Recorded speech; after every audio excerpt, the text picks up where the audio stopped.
Good morning! Every gising is a blessing, ika nga. Napakaganda nga ng umagang ito dahil maulan at napakasarap nga rin magkape mga mami. Masaya nga ako sa umagang ito dahil may blessing na dumating sa akin. Hindi nga siya pera mga mami. Baka kasi isipin nyo na may dumating o nagbigay na pera sa akin. Pero nagkakamali kayo mga mami dahil hindi talaga pera ang binigay ni Lord na blessing.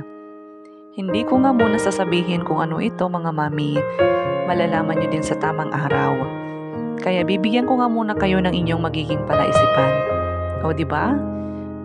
Nakaka-good vibes talaga. Naglambing na naman itong aking bunso at nagrereklamo nga dahil gusto niyang pumasok.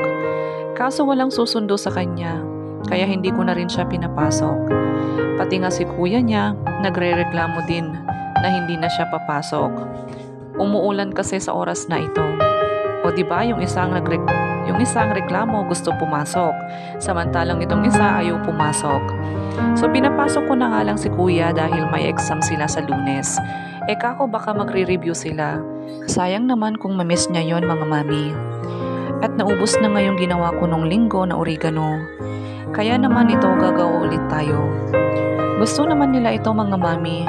At napapagaling din talaga itong ubo nila.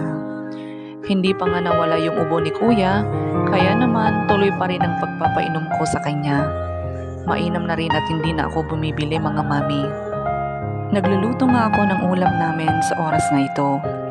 Nagprito nga lang ako ng isang boneless na bangus dahil may natira pa nga kaming ulam kagabi. Kaya naman, samahan niyo akong kumain mga mami. Tara, kain tayo. Nauna ko ngang pinakain itong mga anak ko. Kaya kami na lang ng asawa ko ang kumakain. May dumaan nga na nagtitinda ng taho at tinawag nga ni Bunso at bumili. O siya mga mami, hanggang dito na lang ulit. Thank you for watching!